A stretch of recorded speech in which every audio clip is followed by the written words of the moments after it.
મોટા ભાઈ, મોટા ભાઈ. આ બાજુનો આંકડો બરાબર નથી થતો. હા લો, હા બરાબર કરી દીધો. ઓકે, થઈ ગયો. હા હા હા રેડી. હા લાગુ છું ને બાકી આ રોબિન હુડ પાંડે ઉડ હુડ દબંગ દબંગ દબંગ દબંગ. હા દબંગ જ લાગો છો, પણ જરાય સારા નથી લાગતા. કેમ કેમ કેમ? આ સમયમાં આવી રીતે બે લગ્ન કરવાના? હા હા, કોને લઈને આવ્યા છો ઘરમાં? જેમ ભાવે એમ બોલે છે. કોણ શું બોલે છે, કેવી રીતે બોલે છે? હા આ મીરા ઉછળતી હશે, એને ઉછળવા દે ને, તને શું ફરક પડે છે? ઓ મીરા ભાભી નાખુશ થઈ ગયા છે તો? અને આમ પણ સુધરવા માટે પણ તૈયાર છે. આ તમે આવી રીતે આ બીજી કોઈ છોકરીને ઘરમાં પત્ની બનાવીને લાવો તો શું કરે બિચારા? અમારો આખરી ફેસલો હતો, કારણ કે હું થાકી ગયો હતો, કંટાળી ગયો હતો. માણસ જાય તો જાય ક્યાં? કે મને તો આ માણસ થાકી જાય, કંટાળી જાય તો બબ્બે લગ્ન કરીને ઘરમાં આવે. ના ના, લગ્ન એટલા માટે કર્યા છે કે મીરા તમારું કોઈનું કામ નહોતી કરતી, મમ્મીનું પણ કામ નહોતી કરતી, મમ્મીને બધું જ કામ કરવું પડતું હતું. એટલા માટે મેં બીજા લગ્ન કર્યા કે દામિની ઘરનું કામ પણ કરશે અને પત્ની તરીકેની બધી જ ફરજ એ નિભાવશે. માનું છું કે મીરા ભાભીથી ભૂલ થઈ ગઈ છે, અને આમ પણ એ તો સુધરવાય નહોતા માંગતા. આ છેલ્લી વખતે મારી સાથે ઝઘડ્યા હતા, પણ એમ છતાંય તમે જે કરી રહ્યા છો ને મોટા ભાઈ, બહુ જ ખોટું કરી રહ્યા છો. આવી રીતે કોઈની જિંદગી બગાડવાનો તમને કોઈ હક નથી. હા હા, તમે કદાચ ભાભીજીને ડિવોર્સ આપી દીધા હોત અને પછી બીજા લગ્ન કર્યા હોત ને તો હું વિરોધ ના કરત.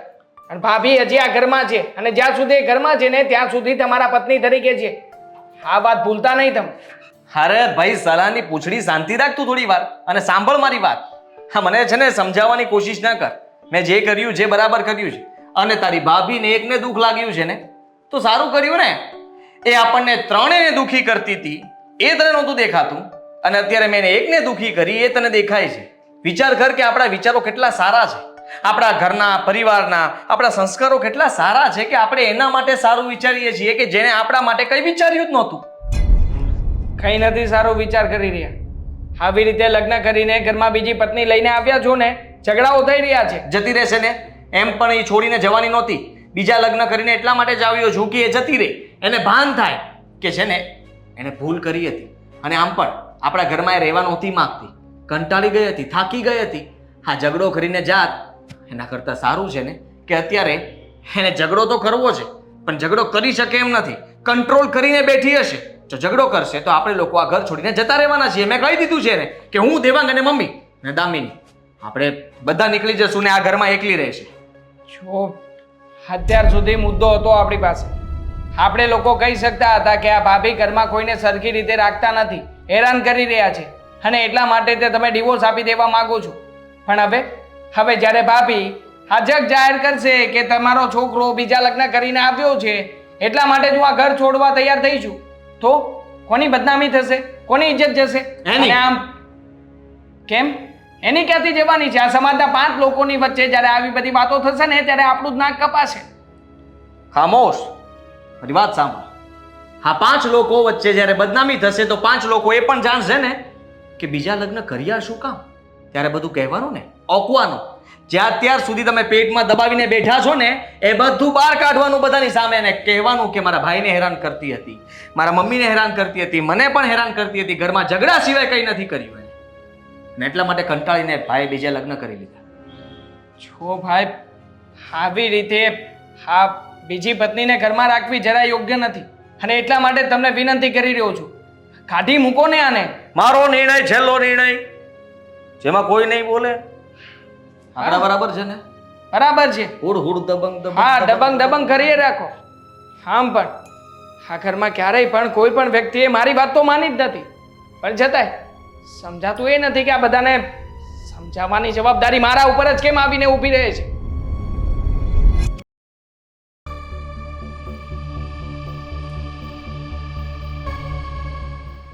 ક્યારે જવાની છે તું? ક્યાં? મંદિરે ને, હમણાં જઈશ. આવું છે તારે પણ? જહન્નુમમાં. ઓ તું બોલે છે કે તારો ગુસ્સો? મારો ગુસ્સો બોલે કે હું? પણ એક વાત ફાઇનલ છે કે તારે આ ઘરની બહાર જવાનું છે. હવે એ કહી દે કે ક્યારે જઈશ, ક્યારની ટિકિટ કરાવું? હું પણ એ જ પૂછું છું કે તું આ ઘરમાંથી જવાનું હવે શું લઈશ? હવે તો સમજી જા, જરાય નાકકાન જેવું છે કે નહીં? આ માણસમાં શરમ જેવી જાત હોય ને તો જતું રહે. આ તને એટલી નથી ખબર પડતી. તારા ઘરવાળાએ બીજા લગ્ન કરી લીધા છે, બીજી પત્ની આવી ગઈ છે હું નથી ઘરમાં. માનતી ને, હું આ વાતને નથી માનતી. સાંભળી લે મારી વાત. જો તું મારી દુશ્મન થઈ ગઈ છે, આ ઘરમાં આવીને ત્યારની મને નડે છે. મહેરબાની કરીને જા અહીંયાથી. હજુ એ તારી ભૂલ થાય છે. હું તારી દુશ્મન નથી, પણ તારું દુશ્મન કોઈ હોય ને તો એ તારો સ્વભાવ છે, તારો ગુસ્સો છે. તારો સ્વભાવ જોયો છે તે? કેવી રીતે બધા સાથે વાત કરે છે? કોઈની સાથે પ્રેમથી વાત કરી છે તે? અને અત્યાર સુધી આદિને તે કોઈ દિવસ પતિ માન્યો છે? પ્રેમથી વાત કરી એની સાથે? નહીં. અને હવે શેનો હક જતાવે છે? તને શું ખબર કે હું કેવી રીતે રહેતી હોય? હું સુધરી ગઈ છું હવે. બધાને માન સન્માન આપું છું. આદિ સાથે પણ પ્રેમથી રહેવાની કોશિશ કરું છું. અને આ મમ્મીને પણ માન આપું છું. નથી ગમતું તોય. શું કરવું પણ? હવે કઈ ફાયદો નથી ને. આ બધું તું પરાણે પરાણે કરે છે, એના કરતાં પ્રેમથી કરતી હોત તો કદાચ બધા તને માફ પણ કરી દે. પણ હવે કોઈ ફાયદો નથી ને. આ પછતાવાથી શું થવાનું છે?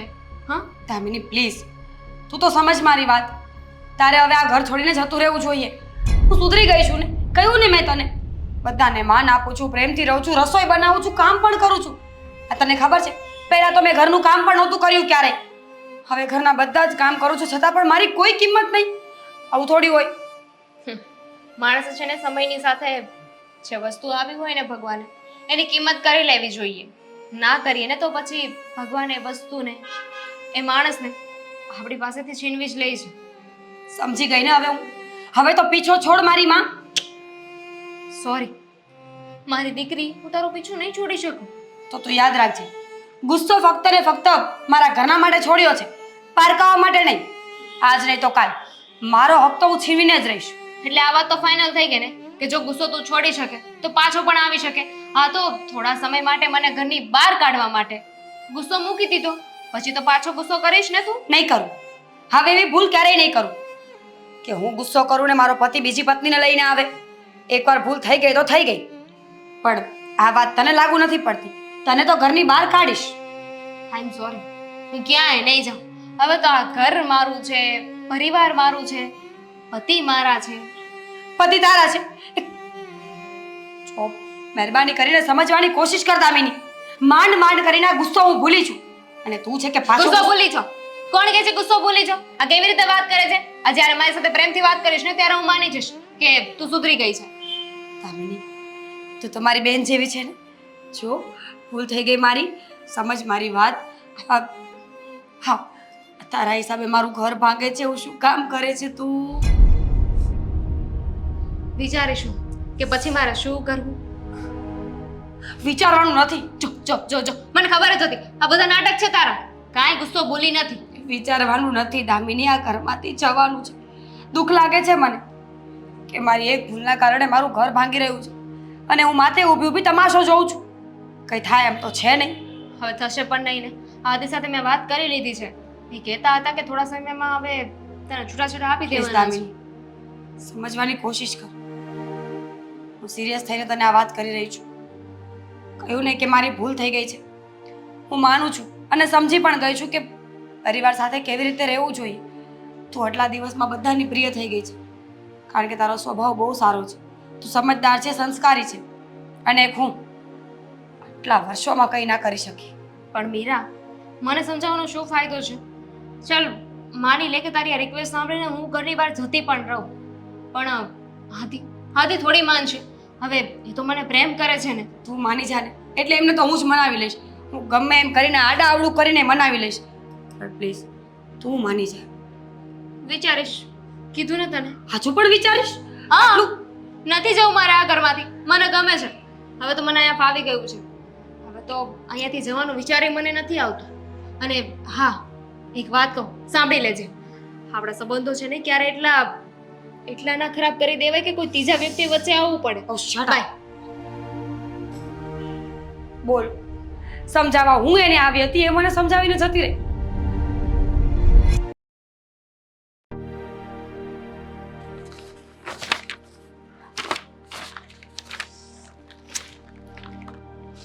પતી ગયું તારું કામ? ના, કેમ? મારે તારી સાથે વાત કરવી છે થોડી. હા તો બોલો ને, શું વાત કરવી છે? વાત જ એવી છે ને દીકરા, તો શું કહું, ક્યાંથી વાત ચાલુ કરું અને ક્યાં આ વાત પૂરી થશે ને એ સમજમાં નથી આવતું. જુઓ, તમે વાત શરૂ કરશો એટલે પૂરી પણ થઈ જશે, પૂરી થશે એટલે સમજમાં પણ આવી જશે અને તમને પણ સમજાઈ જશે. બેટા આદિ, આ બધું આપણા ઘરમાં કેટલા દિવસ ચાલશે?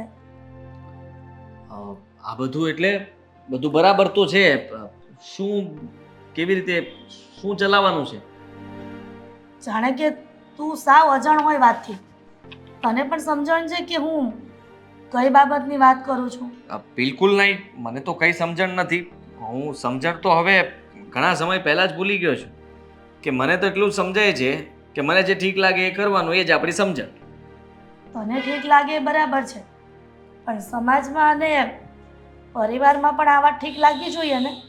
આપણે હસી ઉડાવશે કોઈક. કોણ હસી ઉડાવશે? શેની વાત કરો છો? મને કઈ સમજાય એમ બોલો તો ખબર પડે. આ મીરા અને દામિની વિશે. અચ્છા, તો મીરા અને દામિની વિશેની વાત કરવા આપ્યા છો? હા. હા તો બોલો ને, શું કરવાનું છે મીરાનું? હવે ક્યારે જાય છે આ ઘર છોડીને? બેટા એક વાત કહું, મીરા હવે બહુ સુધરી ગઈ છે. પહેલાં જેવું વર્તન કરતી હતી ને એવું કાંઈ જ નથી એનામાં. મારી સાથે સારી રીતે વાત કરે છે, આ દામિની સિવાય બધા સાથે સારી રીતે વાત કરે છે. આ દેવાંગને પણ કેટલો સારી રીતે સાચવે છે, એના નાના ભાઈની જેમ. હા, પણ હવે મોડું થઈ ગયું ને. આ બધું એને પહેલા કરવાની જરૂર હતી, જ્યારે દામિનીને આ ઘરમાં નહોતો લાવ્યો. એ પહેલા જો આવી રીતે રહેવા લાગી હોત ને, આપણે સમજાવી ઘણી એને, મેં તમે, પણ તમારું કે મારું એ તો કંઈ માનતી જ નહોતી ને, ઝઘડો જ કરતી હતી આપણી સાથે. સાચી વાત છે દીકરા, હું આ તારી વાતમાં પણ સહમત છું કે પેલા મીરા બહુનો સ્વભાવ એવો હતો, પણ હવે સમય જતાં એ સુધરી જ ગઈ છે. તો પછી એક નિર્ણય તો લેવો જ પડશે ને. આ બંને પત્નીઓ એક ઘરમાં કેવી રીતે ચાલી શકે અહીંયા? અને બેમાંથી એકને તો જવું જ પડશે ને. તો દામિનીને કહે ને કે આ ઘરમાંથી જતી રહે હવે. હા, ખોટી વાત કરીને. કેમ? દામિની પણ એટલી જ સારી છે ને. તમે જ વિચાર કરો ને કે દામિનીને હું બહુ પહેલાથી ઓળખું છું અને મને ખબર છે ત્યાં સુધી એ મારી સારી ફ્રેન્ડ, સારી પત્ની, આ ઘરની જવાબદારી, તમારું ધ્યાન, દેવાંગનું ધ્યાન, બધાનું ધ્યાન રાખી શકે એમ છે. પણ આ મીરા બધું સારું થવાનું નાટક શું કામ કરે છે કે દામિની આ ઘરમાંથી જતી રહી? ના ના દીકરા, એવું કાંઈ નથી. હવે એને બધી ભાન પડી ગઈ છે. અને તને ખબર છે ને કે હિન્દુ ધર્મ અનુસાર આપણે એક પત્ની હોવાથી બીજી પત્ની નથી લેવાતી બેટા. અરે ભાઈ, હવે એ બધું ગયું. હવે હા, એ સમય ગયો, વાત ગઈ, બધું ગયું. હવે એવું કઈ નથી. હવે તો પત્ની સીધી હાલે તો ઠીક છે, ન ચાલે તો બીજી. દીકરા એવું ન કરાય. ખોટો મીરા પર આવો અત્યાચાર ન કરાય. અત્યાચાર? અત્યાચાર થોડી કરું છું. અત્યાર સુધી એને જે આપણી સાથે કર્યું એ અત્યાચાર હતો અને હવે થોડાક દિવસો થયા ત્યાં સુધરી ગઈ. આ તો આપણા પર અત્યાચાર કહેવાય કે જેવી દામિની આ ઘર છોડીને જશે એટલે હતી એની એ જ.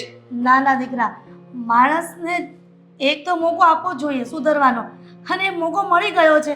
અને કહેવાય છે ને કે માણસ માત્ર ભૂલને પાત્ર. આ ભૂલ થઈ ગઈ છે, હવે સુધારી લીધી છે ને એને, તો પછી હવે એના પર આરોપ લગાવવાથી કાંઈ મતલબ નથી. મતલબ તો ઘણો છે, કારણ કે હવે તો આ તીર છે ને નિશાના પર લાગ્યું છે. શું નિશાના પર લાગ્યું છે દીકરા? તને આ બધી રમત થતી હશે, પણ મારા માટે આ રમત ન કહેવાય દીકરા. સમજાવું છું કે સમજી જા. આદિ, આદિ સાંભળ ને મારી વાત.